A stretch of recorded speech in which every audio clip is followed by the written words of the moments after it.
Alas 3 na ng hapon na magsara ang Bangko de Oro.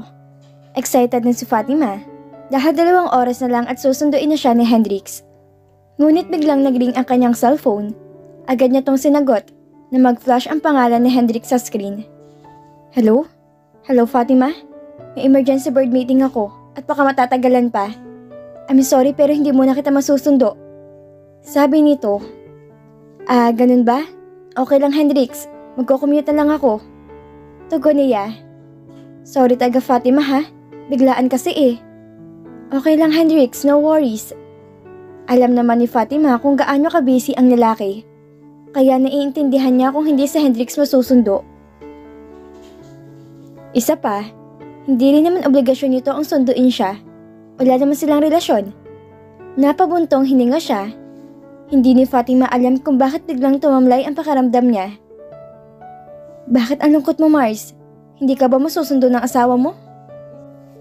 Tanong ni Kay. Ang sarap naman pakinggan ng word na asawa. Pero alam naman ni Fatima na sinabi lang yun ng kaibigan niya dahil maraming nakarinig sa mga kasamahan nila. Mars, oo, may emergency board meeting daw. Aniya. Buti na lang at nakasakay kaagad sila ni Kay ng taxi, kaya nakarating siya na maaga sa bahay. Dumiretso kaagad si Fatima sa kwarto para magpalit ng damit. Pagkatapos lumabas siya at nagtungo sa sala para manood ng TV. Meron namang TV sa kwarto, pero mas gusto niya sa sala habang naghihintay siya kay Hendrix. Lumipas ng 1 oras, may narinig siyang busina ng sasakyan na huminto sa tapat ng gate. Pero hindi naman ito pumasok ng gate, kaya natitiyak niyang hindi ito ang kotse ni Hendrix. Naisip niya, baka si Madam Romina ang dumating. At hindi nga si Fatima nagkamali dahil biglang bumungad sa pinto ang nakasimangot na mukha ng ina ni Hendrix. Masama ang tingin nito sa kanya, ngunit kailangan pa rin niya magmagandang loob dito. Good evening po, Mami. Magalang na sabi niya. Ano bang ikinagaganda ng gabi? Kumukha mo naman ang nakikita ko dito. At saka, masarap ba ang buhay ng makapangasawa ng isang bilyonaryo? Sarkastikong tanong nito. Pero huwag kang pakasisiguro dahil titiyakin kung hindi ka na magtatagal sa pamamahay na to. Wala akong tiwala sa isang katulad mo. Hindi ko nga alam kung anong plano mo eh. Basta isa lang alam ko, isa kang gold digger. You're nothing but... Mommy, stop it! Boses ni Hendrix mula sa malaking pintuan. Hindi ni Fatima napansin na dumating na pala to. Matalim ang tingin nito sa kanyang ina habang papalapit to sa kanilang kinaroroonan. You have no right to insult my wife. Sabi ni Hendrix, sabay hilas sa kamay niya. Tinalikuran nila si Madam Romina na hindi nakahuma dahil sa pagkabigla. Na makapasok na sila sa kwarto, tiningnan lang ni Fatima ang seryoso mukha ng lalaki. Palakad-lakad to habang nakakuyom ang mga palad. Hendrix, okay ka lang ba? Tanong niya. Ako nga ang dapat magtanong sa iyo niyan Fatima. Okay ka lang ba? Sorry sa mga sinabi ng mami ko. Alam ko noon pa man marami na siyang sinasabing hindi maganda sa iyo. Ako na yung humihingi ng paumanhin sa iyo Fatima. Sabi ni Hendrix habang seryosong nakatingin sa kanya. Pagkatapos umupo to sa tabi niya at niyakap siya nito. Sorry, hindi kita nasundo. Paumanhin nito. Okay lang Hendrix. Kakausapin ko muna ang mami ko ha? Excuse me Fatima. Wika ni Hendrix. Tumayo si Hendrix at lumabas ang silid. Nasabi ni Fatima sa sarili niya. Sana nga lang magiging maayos ang pakikipag-usap ng lalaki sa mami nito. May karapatan din naman kasi to na malaman ang katotohanan kahit pa sabihin kapatid niya yun sa labas. Ma'am, pwede ba tayo mag-usap? Sabi ni Hendrix na makarating na siya sa tapat ng pinto ng silid ng kanyang ina. Wala siyang sagot na narinig. Alam niyang galit ang mami niya sa kanya dahil sa pagkampi niya kay Fatima. Pumasok na lamang siya dahil gustong-gusto niya tagatong makausap. At bakit ka nandito? Doon ka na sa asawa mong gold digger? Total, kumampi ka naman doon. Inis na wika ni Madam Romina na makapasok na siya sa loob. Hindi po tungkol kay Fatima ang pag-uusapan natin, Mami. Kundi, pagsisimula niya, ngunit biglang naumid ang kanyang dila. He stared at his mom and cleared his throat before he spoke. Totoo bang may kapatid ako, Mami? Nagulat si Madam Romina sa tanong at nababaka sa mukha nito ang labis sa pagkabigla. Tiningnan lang nito ang lalaki at bahagyang kumunot ang kilay. At saan mo naman napulot ang idea na yan, Hendrix? Galit ng wika nito. Hindi na humahalaga kung kanino ko nalaman, Mami. Gusto ko lang malaman ng totoo. Mariing sabi niya. Wala akong alam sa sinasabi mo. Kaya pwede ba umalis ka na? At magsama kayo ng asawa mong ambisosya? At baka akala mo hindi ko alam na nag-enroll ng driving school yung babaeng yan. Siguro may balak na bumili ng kotse. At saan naman kukuha ng pambili? Eh di ba sa'yo?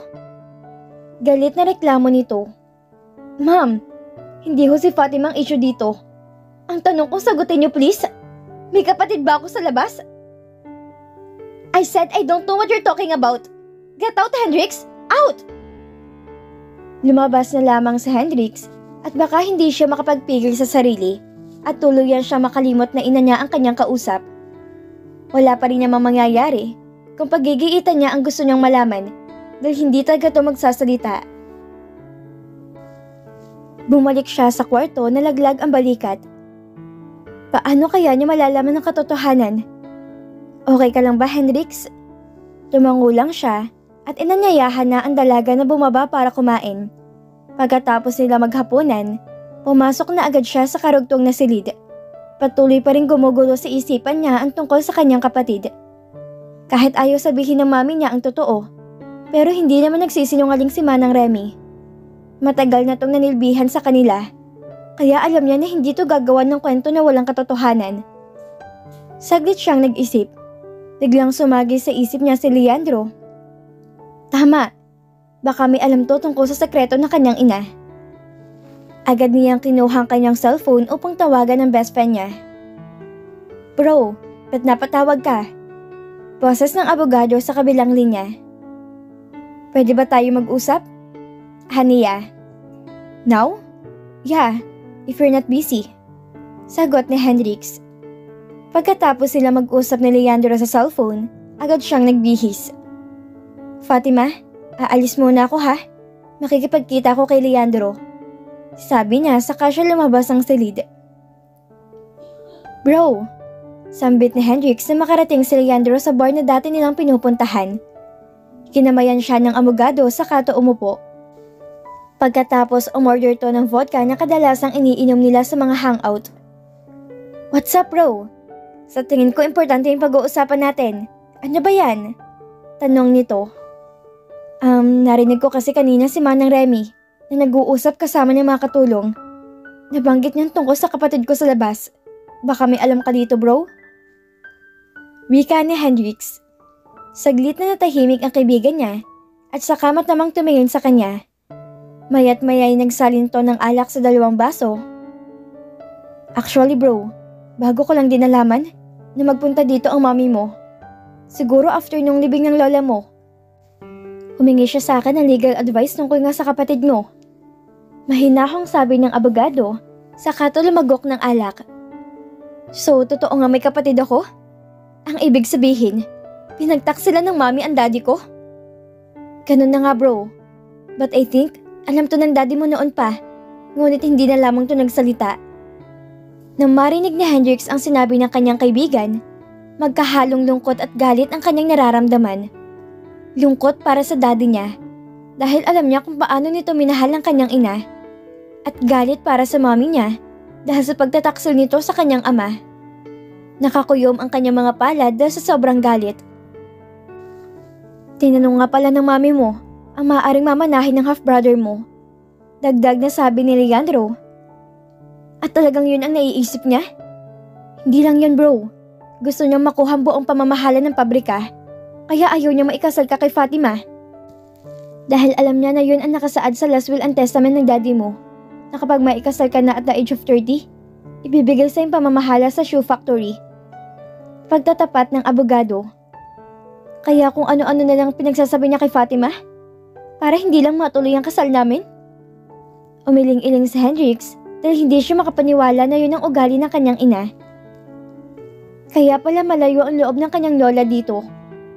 Kung ganon, sinong kapatid ko bro? Tanong niya. A certain Eric Castillo. Nanlaki ang kanyang mga mata dahil naisip niya. Eric Castillo din ang pangalan ng ex-boyfriend ni Fatima.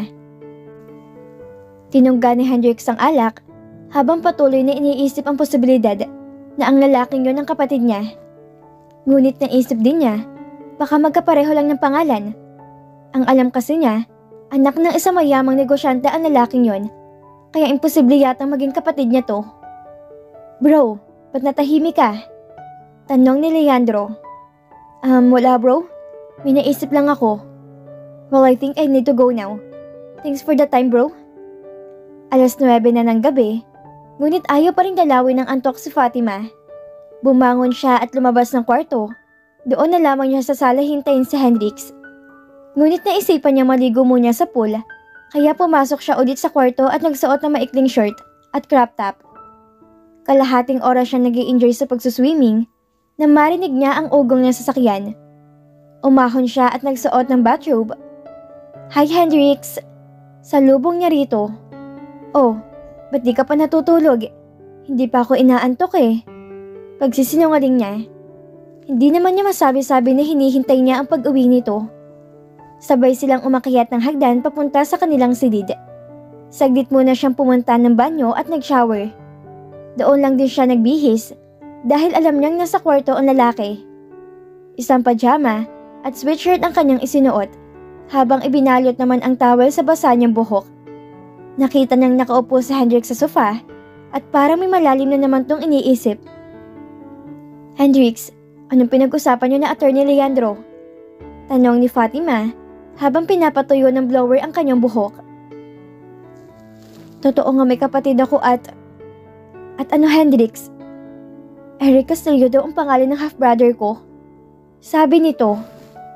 Nabigla si Fatima sa sinabi ng lalaki. Si Eric ang kapatid nito? Napaka-imposible naman yata. Sabi niya sa kanyang sarili. Araw ng Sabado at walang pasok sa trabaho si Fatima. Kagaya ng kanyang napagplanuhang gawin, ngayon siya bibili ng kotse. Bumangon siya sa higaan at saglit na nag-unat sa kanyang mga bisig. Nagtungo siya sa karugtong na silid upang silipin si Hendrix. Subalit wala na to doon. Inisip niya baka nasa workout studio at nag-gym to. Ito na kasi ang weekend routine ng lalaki.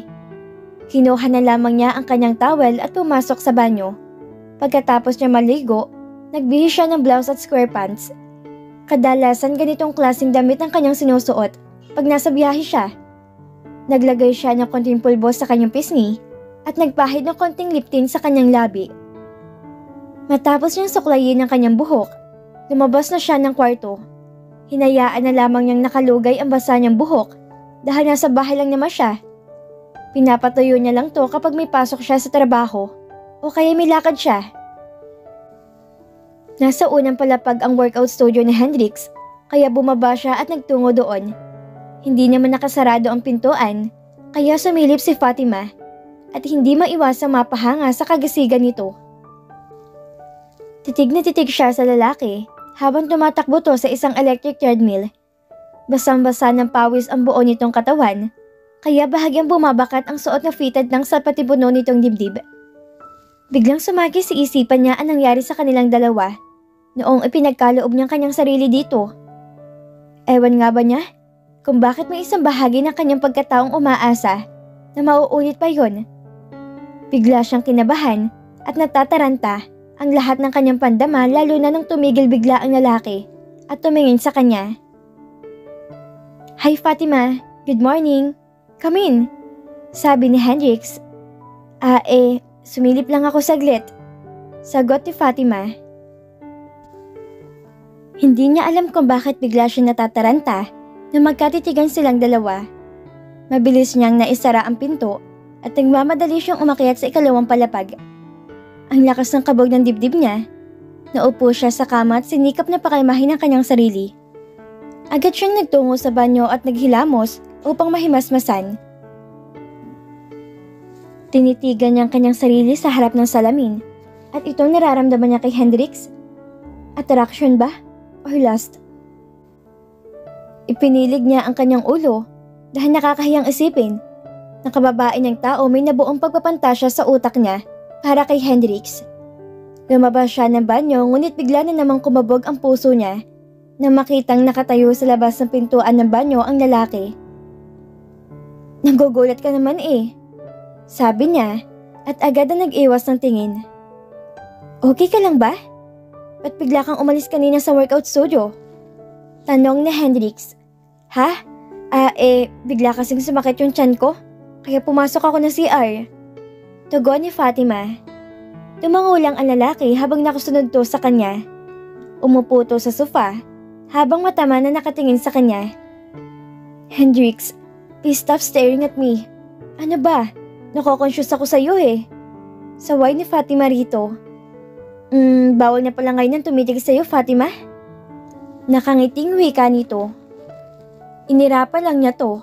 Kahit ang totoo naman, kilig na siya sa ginagawang pagtitig ng lalaki sa kanya. Pakiramdam niya nag-blush siya, ngunit ayaw pa rin niya magpahalata sa kanyang nararamdaman. By the way, di ba gayon mabalak bumili ng kotse? Tanong ni Hendrix. Buti na lang at iniba nito ang usapan. Tinanguhan ni Fatima to at pagkatapos kinuha niya ang cellphone upang tawagin si Kay. Pwede after an hour, Fatima? Maliligo pa ako Kailangan ko pa kasi muna magpahinga kasi kakagaling ko lang sa workout. Okay, pero pwede rin namang hindi ka na maligo. Hindi ka pa naman mabaho Nakangiting sabi niya. No, hindi ako sanay na hindi naliligo. Isa pa, gusto kong laging mabango. Siyempre kasama kita.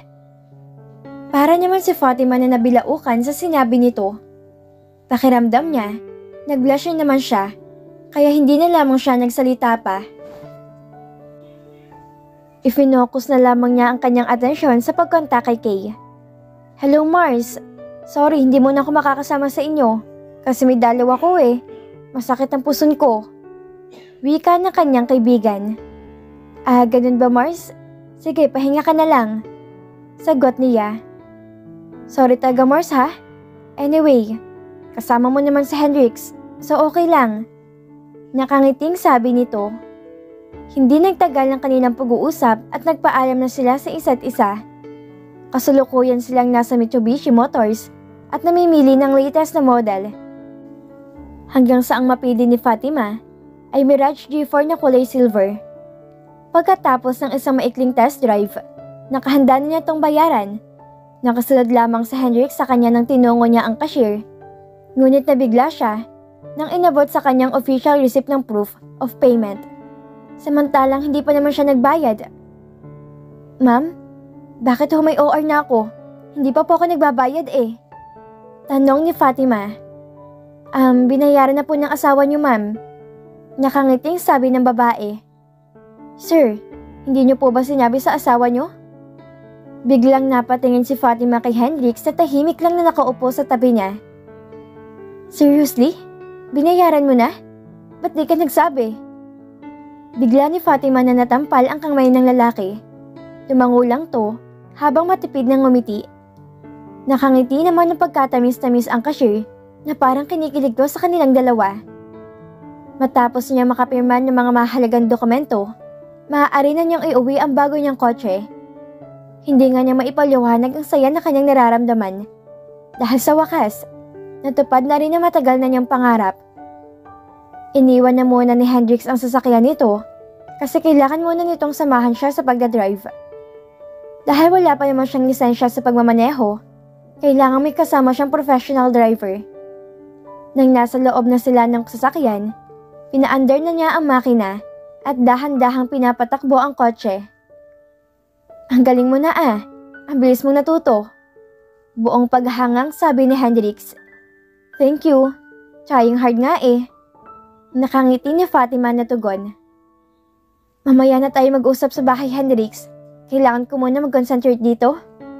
At saka please, stop staring me at nako-conscious ako. Saway ni Fatima. Paano naman nalaman na nakatingin ako sa'yo? Kung nakafocus naman ang daan sa mga mata mo. Nakangiti nitong sabi. Wag mo na nga akong kulitin, please. Okay, Pero nagugutom ako eh. Kain muna tayo, pwede? Sabi ni Hendrix. Tumango lang si Fatima at nagpatuloy sa pagmamaneho. Maya-maya'y huminto sa Chowking. Ito lang naman kasi ang nadadaanan nila at ayaw niya mag-iba ng ruta kasi di pa naman siya expert magmaneho. Na makapag-park na siya, naunang bumaba si Hendrix at pinagbuksan siya ng pintuan. Pagkatapos, hinawakan nito ang kamay niya habang papasok sila ng restaurant. While naghihintay sila ng order, naalala ni Fatima na kailangan niya itong bayaran sa kabuang halaga na ibinayad nito sa pagbili ng sasakyan. Pwede bang hingi ng bank account mo, Hendrix? At na may hulog ko ang bayad sa pinabili mo ng kotse? Sabi niya. Bakit? Nagpapabayad ba ako? Seryosong tugon ni Hendrix. Pero kasi, ba't mo naman kasi binayaran? May pera naman ako eh. Matamang tumingin ang lalaki sa kanya at saka ngumiti ito. Alam ko namang may pera ka. Wala lang, gusto ko lang. Hayaan mo na babe. Sabi nito saka kinurot ang ilong niya. May kung ano naman ang humaplo sa puso ni Fatima nang marinig niya ang sinabi ng lalaki. Hindi niya maiwasang kiligin nang titigan siya nito at kurutin sa ilong at parang bumabalik siya sa pagka-teenager nung magbula siya magka-crush noon. Iba din naman kasi ang pagkakasabi na ng babe nito. Ngayon niya napatunayan na talagang sweet nga ang lalaki. Siguro kung nagkataon nga lang at hindi dumating si Eric sa buhay niya at nagkita sila noon ni Hendrix, natitiyak niyang mahuhulog talaga ang loob niya dito. Pagkaraan ng ilang sandali, dumating na ang kanilang mga in-order na pagkain. Tahimik lang silang kumakain na parang pinakikiramdaman lang nilang isa't isa. Nasa ganong sitwasyon sila nang biglang binulabog ng isang buruhang babae. Bigla itong lumapit sa kanila, sabay halik nito sa pisngi ni Hendrix. Hi Hendrix, it's good to see you here. Nanunuksong sabi ni Jewel. Jewel, ikaw pala. Casual na tugon ng lalaki. Samantalang tahimik lang na kumakain si Fatima. Ayaw din naman niya makipagplastikan dito. Alam naman kasi niya nang lumalandi lang to kay Hendrix. Sana nga lang at hindi na to gumawa pa ng eksena. Baka mabadtrip na naman siya at mag-away ulit sila ng lalaki. Kwento lang ng kwento ang buruhang babae at halatang nagpapapansin lang to. Buti na lang at natapos na silang kumain at may dahilan na para umalis sila. Nauna siyang tumayo at sumunod naman si Hendrix. If you'll excuse us, Jewel? Kalmadong sabi nito, saka nito hinawakan ng kamay niya at magkasama silang lumabas. Are you okay, Fatima? Tanong ni Hendrix na makapasok na sila sa kotse. Tumango lang siya. Hindi naman totally nasira ang mood niya. Naiinis lang siya ng konti. Ako na magdadrive. I know bad mood ka na naman. Wika nito. Hindi, okay lang ako. Sigurado ka ba? Bakit nakasimangot ka? Pangungulit ni Hendrix. Hindi naman eh. Aniya. Sige na, ako na magmamaneho. Giit nito saka bumaba at binuksan ang pinto sa driver's seat. Tumalima na lamang si Fatima. Baka kasi hindi siya makapag-concentrate at may mangyaring masama. Bago-bago pa naman ang kotse niya. Isa pa, hindi pa siya ganun ka-expert magdala ng sasakyan. Wala silang imikan. Hindi rin naman nakikipag-usap sa kanya ang lalaki, kaya hindi na rin siya nag-open up. Nainis pa kasi talaga siya sa buruhang si Jewel at bigla nang lumapit sa kanila para lang lumandi. Hanggang sa nakarating na sila sa mansyon at wala pa rin silang imikan.